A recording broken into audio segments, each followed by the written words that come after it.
Krampas Box. Our story begins. Deep in the forest bordering Austria and Bavaria there lived a carpenter with 7 children, 2 horses, 3 goats and his wife. Of the 7 children, one child named Max was particularly naughty, and no punishment would deter Max from behaving badly.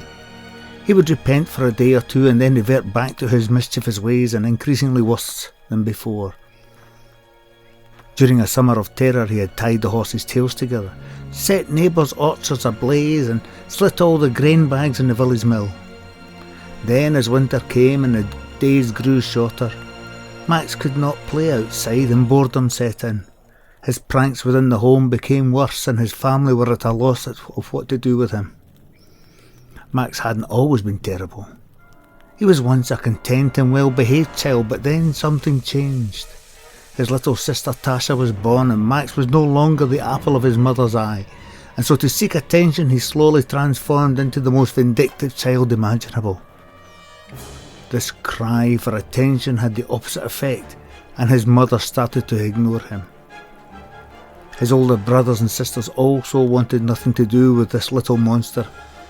Even the villagers would avoid Max in fear that they would fall victim to one of his terrible pranks. The one person who felt pity for the child was his own father, the carpenter. He had an idea that he hoped would scare Max into behaving, at least until the end of winter.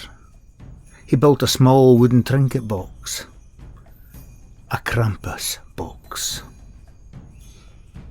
When it was complete, the carpenter sat Max down and told him about the mysterious box. He told Max the story of Krampus, Santa's evil half-brother. He told Max that children who were naughty had their photograph put in the box, and it would remain there until the next day. The photograph could only be removed from the box in the light of the following morning, and only good behaviour would allow the photograph to be removed from the box. If Max continued to be naughty, and his photograph was still within the Krampus Box on Krampusnacht, which was Christmas Eve, he would be taken by Krampus and never seen again. The carpenter placed the box in the mantle above the fire, and once again warned Max that his photograph would end up in that Krampus Box should his bad behaviour continue. Max listened to his father's tale and pretended to absorb every word with wide-eyed innocence, although as the second youngest sibling, he really didn't believe in St. Nicholas, and especially not in Krampus. His elder brother had told him long ago that there was nothing but fairy tales for children within the Christmas stories. Max scoffed at his father's tall tale, and rather than take heed, Max continued to terrorise his family and fellow villagers. He placed hedgehogs inside the blankets at the foot of every bed. He let the goats into the house where they ate his sister's best dress, and finally he put gunpowder in his grandfather's pipe.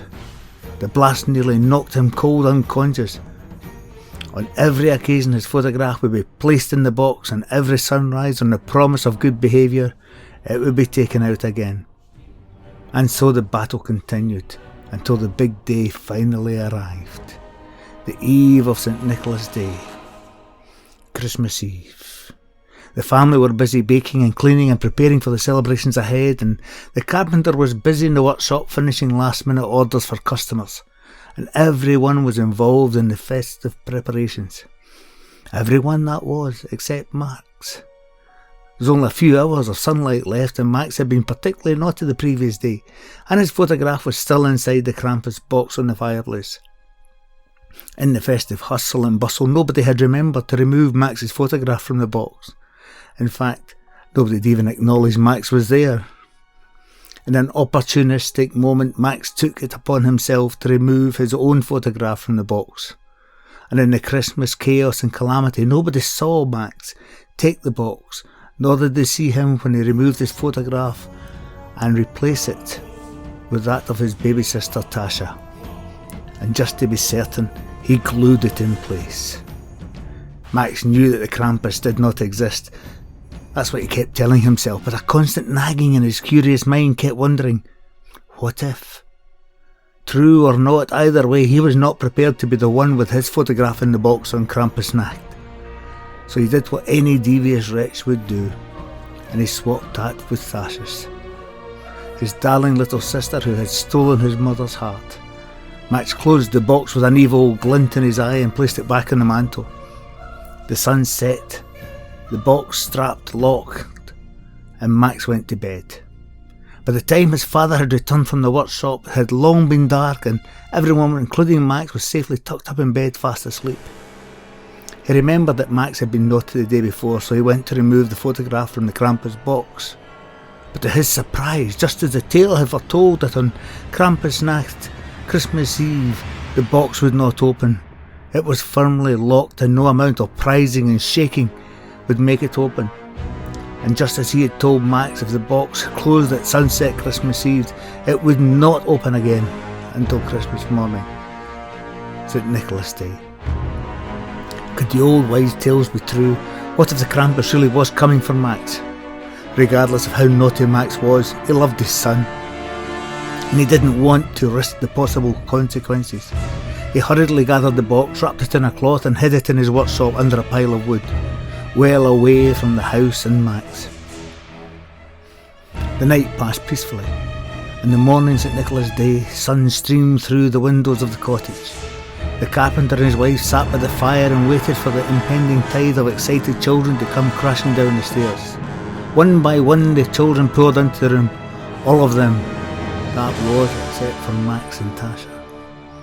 In a blind panic, the carpenter raced upstairs to find Tasha's bed empty. He tore back the bedsheets to find nothing but the still warm imprint of his baby daughter and black, sooty handprints. He then raced to Max's room, who was still fast asleep, and shook him awake, hysterically shouting Tasha's name over and over again. Suspecting Max's resentment of Tasha, he knew that he must have done something to cause her disappearance. "Where is Tasha? Have you seen Tasha? What have you done with Tasha?" Max stared at his father, his eyes still blurred with sleep. Tasha? What could possibly have happened? Then it struck him. The box. Max had put her photograph in the box. Max stared at his father in fear and disbelief. He could only mutter the two words. The box. The carpenter threw Max back onto the bed and raced down to the workshop to retrieve the hidden box. And when he entered the workshop, he saw the unwrapped box lying on the floor and a cloth lying next to it. The worst of his fears, they couldn't be true. And feeling of dread began to fill the pit of his stomach. He found the box, opened it, and tried to retrieve the photograph, but it was stuck hard. Max had glued it in place. He fumbled with the catches on the back and removed the backing. He took out the photograph and cried in horror. What the picture of his beautiful daughter should have been was a photograph of Tasha with her face burned out. Tasha was never seen again in the search for the young girl. Villagers found nothing but her favourite teddy bears and tracks of large hoof prints that led deeper into the dark forest. The tracks stopped suddenly as if the creature had made them had just disappeared or flown away. Max's bad behaviour came to a grinding halt that night. Carpenter kept him locked in his room most of the time, and his photograph was placed in a Krampas Box and it was glued shut. Max's devilish trick was so bad that the box could never be opened again, even in the sunlight of the brightest summer day. No matter how well he behaved, the box remained clamped shut, and it stayed that way for a whole year. The following Krampusnacht, the creature returned, and with a black clawed hand it opened the box with ease and took out the photograph of Max. The image of the smiling boy began to fade and burn, and Max was never seen again. So next Christmas, as you lie in bed eagerly listening for the soft jingle of sleigh bells, also listen for the bark of dogs and the rattle of chains. The Krampus is coming to town, so make sure you're good, or you might just be spending Christmas with Max. Merry Christmas.